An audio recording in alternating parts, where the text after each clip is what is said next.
نشست برخاست بھی ایک طرح کی ہے، لہذا کوئی فرق نہیں۔ حضرت ابو ہریرہ کہتے ہیں میں لے کے آیا اور جناب عمر کو جب میں نے کچی زمین میں تامت سمیٹ بیٹھے دیکھا تو میں رو پڑا۔ میں نے اس مصر سے آنے والے کو کہا تو اس کے جلوے دیکھ، اگر اس کی ذات میں اتنا حسن ہے تو محمد عربی کا مقام کیا ہوگا۔ یہ مقام غور ہے، مقام غور۔ 10 محرم کو لوگ دیگے پکائیں گے نا، نہیں پکانی ہے، کوئی بول دے نہیں، ہاں نہ نہیں کر دے، پروگرام بدلیا تو نہیں دی عید کی کہ وہ ایک اب کام شروع ہوا ہے لاسٹ ایٹ ہونے والا، کیوں جی پکنی ہے نا دیکھیں 10 محرم کو انشاءاللہ تعالی، ہم بھی پکائیں گے انشاءاللہ، یہاں بھی پروگرام ہوگا۔ تو 10 محرم کو جو دیگ پکنی ہے تو ایسا نہیں ہو سکتا کہ 1 محرم کو حضرت عمر کے نام کی بھی کوئی پک جائے۔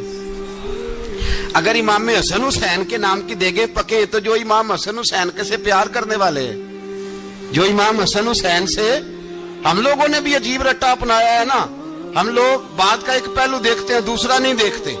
حضرت امام حسن اور حسین کو بھی نبی پاک نے شہید کہا اور جناب عمر کو بھی رسول اللہ نے خود شہید فرمایا، فرمایا شہید ہے، خود فرمایا اپنی زبان سے کہ یہ شہید ہے، خود میرا عمر شہید ہے۔ تو ان کے نام کی دیگ نہیں پکنی چاہیے، اس طرف نہیں ہماری توجہ ہونی چاہیے۔ اور اہل بیت نبو، یہ بات میں پہلے بھی کرتا ہوں آج پھر کرنا ضروری سمجھتا ہوں، اہل بیت کا پیار سن لو کان کھول کے، اہل بیت کا پیار اگر ہمیں کسی نے سکھایا ہے تو سیدنا عمر فاروق نے سکھایا ہے۔ اہل بیت نبوت کی محبت اگر کسی نے سکھائی ہے تو کس نے سکھائی ہے؟ بول کے بتائیے، حضرت عمر نے۔ اہل بیت کا پیار ہمیں حضرت عمر نے بول کر کے سکھایا ہے۔ بھائی یاد رکھیں، کسی کی طاقت نہیں تھی دم مارنے کی حضرت عمر کے سامنے، طاقت ہی نہیں تھی، کیسر و کسرا کانپ جاتے تھے، جرأت ہی نہیں کرتے تھے حضرت۔ اور ہمارے تو تعلقات بڑے ہیں نا غیروں سے۔ حضرت ابو موسیٰ اشعری رضی اللہ تعالیٰ عنہ فرماتے ہیں میرا منشی سائی تھا، وہ کاتب کہتے تھے وہ لوگ، میرا حساب کتاب عیسائی تھا۔ تو فرماتے ہیں ایک دن میں نے وہ سارا حساب کتاب لین دین کے حضرت عمر کو دکھائے تو فرمانے لگے جس نے لکھے ہیں اس کو بلاؤ۔ کہنے لگے ضرور مسجد نہیں آ سکتا۔ کیوں نہیں آ سکتا؟ کہنے لگے وہ عیسائی ہے۔ کہتے ہیں حضرت عمر جلال میں آ گئے۔ آپ فرمانے لگے جنہیں رب دور کرتا ہے تم کیوں قریب کرتے ہو؟ جنہیں اللہ دور کرتا ہے۔ فرمایا تم غیروں کو اگر عہدے دو گے تو اپنوں کا کیا بنے گا؟ اگر تم غیروں کو عہدے دو گے تو اپنوں کا۔ یہ سوچ ہے جو آج برما کے مسلمانوں کے لیے بھی ضروری ہے۔ کہا اگر تم غیروں کو عہدے دو گے تو اپنوں کا۔ ہم نے غیروں کو عہدے دیے تو دیکھا نا اپنے کس طرح کاٹے جا رہے ہیں۔ غیروں کو جو عہدے دے دیے یرانے سارے غیروں سے، روز دعویٰ ہوتا ہے چین ہمارا سجن ہے، چین ہمارا دوست ہے۔ او بھائی دوست ہے تو اس سے کہو نا کہ برما تو تمہاری ایک چھوٹی سی ریاست ہے، چین کے بغیر تو وہ سانس بھی نہیں لے سکتا، اس کو کہو نا اس حکومت پہ دباؤ ڈالے۔ لیکن ہم لوگوں نے غیروں کو عہدے دیے تو اپنے پس گئے۔ حضرت عمر کہتے تھے ذمی کا ہم ادب کریں گے، ذمی کافر کا ہم، ایسا کافر جو مسلمان ریاست کو قبول کرے، بدامنی نہ پھیلائے۔ ایک آدمی کو آپ نے دیکھا آنکھوں سے نابینا ہے اور بھیک مانگ رہا ہے، تو حضرت عمر کو نظر آ گیا، فرمایا کون ہو؟ اس نے کہا میں یہودی ہوں۔ فرمایا بھیک کیوں مانگتے ہو؟ کہا جب تک تندرست تھا مسلمانوں کو جزیہ دیتا تھا، بوڑھا ہو گیا ہوں کیا کروں؟ حضرت عمر نے گھوڑے کی پشت پہ بٹھایا، کافر کو گھوڑے کی پشت پہ بٹھایا اور بٹھا کے مدینے لائے۔ حضرت علی شیر خدا وزیر خزانہ تھے، فرمایا علی اس کا وظیفہ جاری کرو۔ کہا یہ کون ہے؟ فرمایا یہ یہودی ہے لیکن یہ ہمیں جزیہ دیتا رہا، بوڑھا ہو گیا بیچارہ، بھیک مانگنے پہ مجبور ہے، ہماری حکومت کے اندر رہتا ہے، اس کا پورا وظیفہ جتنا خرچہ اتنا وظیفہ لگاؤ۔ حضرت علی کہتے ہیں میں وظیفہ لگا رہا تھا اور وہ میرے نبی کا کلمہ پڑھ رہا تھا، وہ رسول اللہ کا کلمہ پڑھ رہا تھا۔ یہ مزاج، یہ نہیں کہ کافر۔ حضرت عمر نے گورنروں کو خط لکھے تھے کہ زبردستی کسی کو مسلمان نہیں کرنا، جہاں ان کی عبادت گاہیں بنی ہو گرانی نہیں، کوئی مندر کوئی گرجا ضائع نہیں کرنا۔ اسلام سب کو جینے کا موقع دیتا ہے، پر بے ایمانو ظالموں بدذاتوں تمہیں یہ کہتا ہے کہ ہم تمہیں جینے کا موقع دیتے، تم بھی مسلمانوں کو جینے کا موقع دو۔ یہ جہاں بستے ہیں جہاں رہتے ہیں انہیں وہاں جینے کا موقع دو، انہیں بھی اللہ اکبر کہنے کا موقع دو، انہیں بھی قرآن پڑھنے کا موقع دو، انہیں بھی رسول اللہ پر درود پڑھنے کا موقع دو۔ ہمارے ملک میں عیسائی اپنی مرضی سے کھلے عام تبلیغ کرتے ہیں، یہاں تو چینل چلائے ہیں عیسائیوں نے، کسی مذہبی جماعت نے کبھی جلوس نکالا ہے کہ عیسائیوں کا چینل بند کرو؟ بولے نکلا ہے کہ نہیں نکلا؟ کتنے ظلم کی بات ہے. ہم جب غیر کو اتنا تحفظ دیتے ہیں، اتنا تحفظ دیتے ہیں. ہم نے دیکھا ہے، مجھے بیسیوں لوگوں نے عید پہ ٹیلی فون کیے کہ عیسائیوں کو قربانی کا گوشت دے لیں. مجبور ہیں جی، دروازے پہ آ گئے ہیں، ہمارے کام کاج کرتے ہیں. بیسیوں لوگ، عام آدمی کے دل میں ان کا اتنا جذبہ ہے.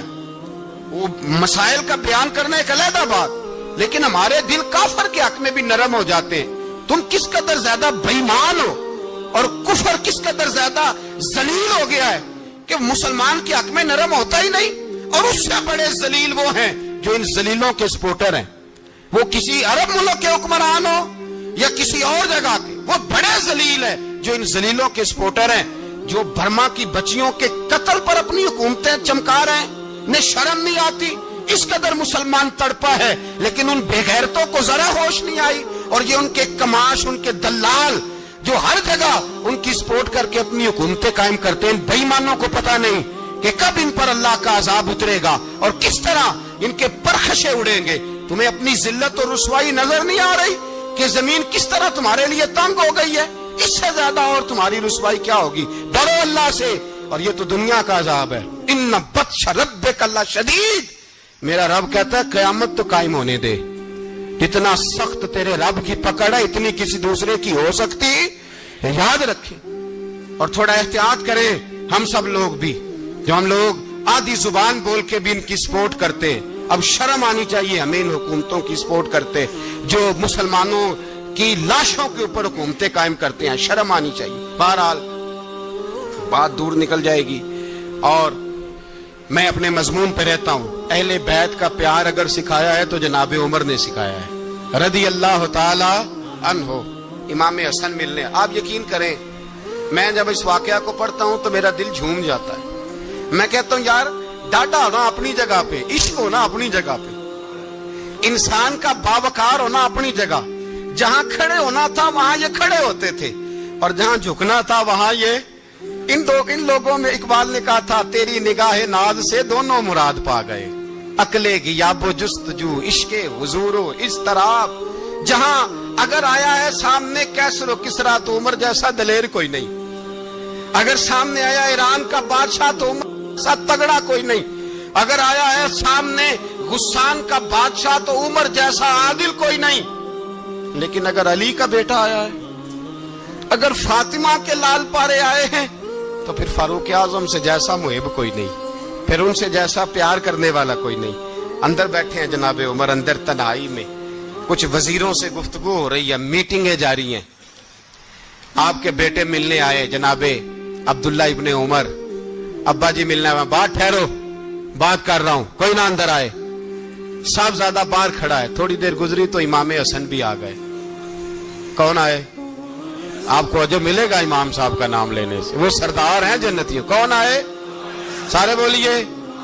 امام حسن. تیری نسل پاک میں ہے بچہ بچہ نور کا، تو ہے نے نور تیرا سب کرانا. امام حسن آئے تو حضرت عبداللہ ابن عمر کو دروازے پہ کھڑے دیکھا.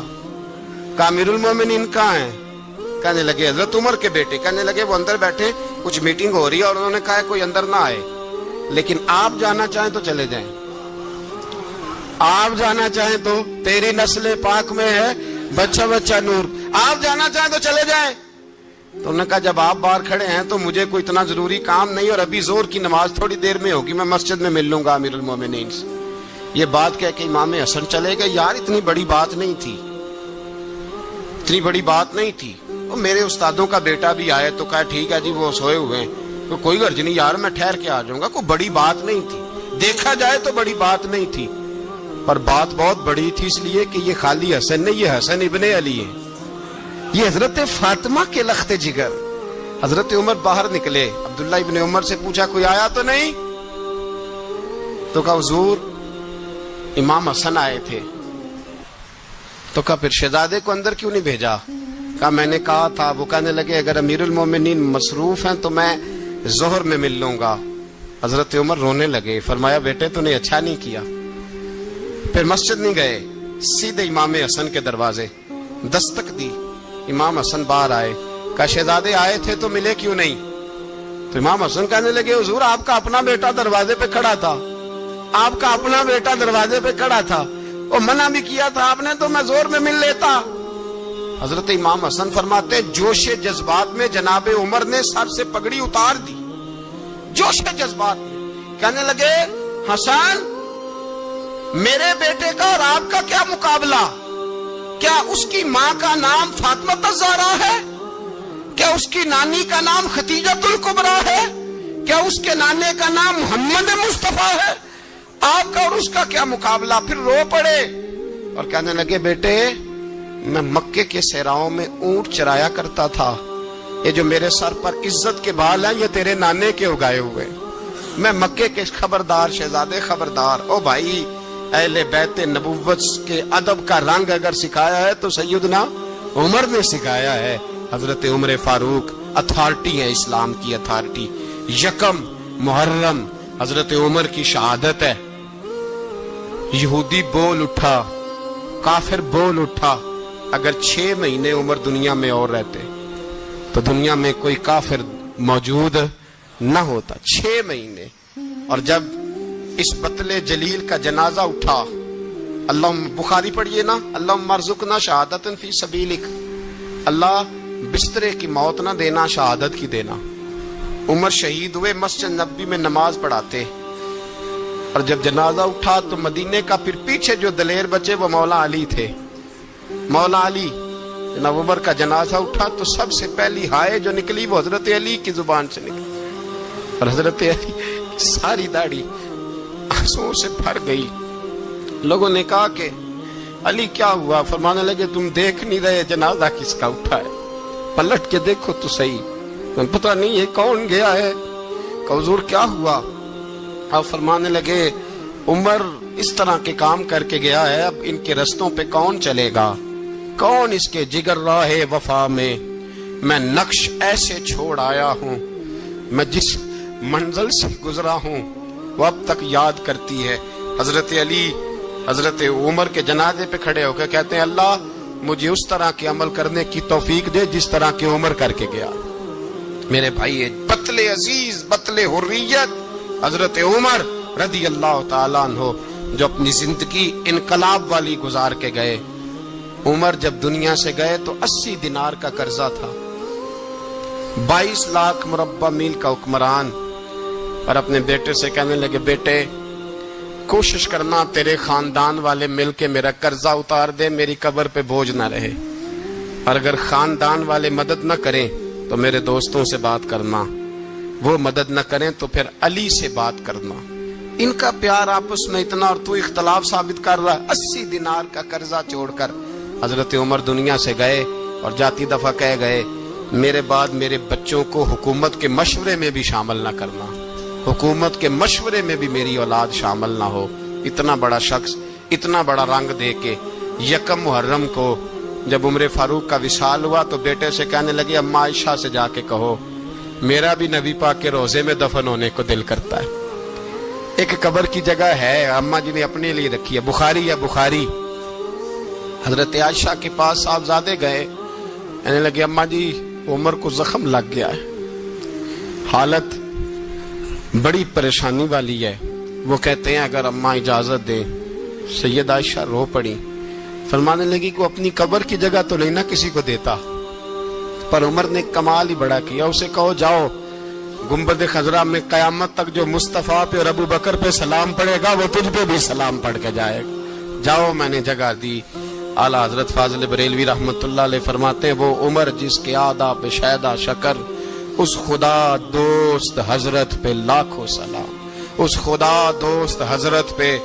آپ یقین کریں ممبر پہ بیٹھا ہوں، حضرت عمر کا جب نام لیتا ہوں تو میرے وجود کے رونگٹے کھڑے ہو جاتے ہیں۔ حضرت عمر کی زندگی جب پڑھتا ہوں تو لگتا ہے خدایا ایسے شخص بھی دنیا میں آئے، ایسے لوگ بھی دنیا میں ہو کر گزرے، ایسا شخص بھی آیا جس نے دنیا ساری اسلام کی گرویدہ کر دی، اور وقت آیا تو چرواہوں سے معافیاں مانگ مانگ کے کہا کہ دیکھنا عمر کے بارے میں دل میں بات کوئی نہ رکھنا۔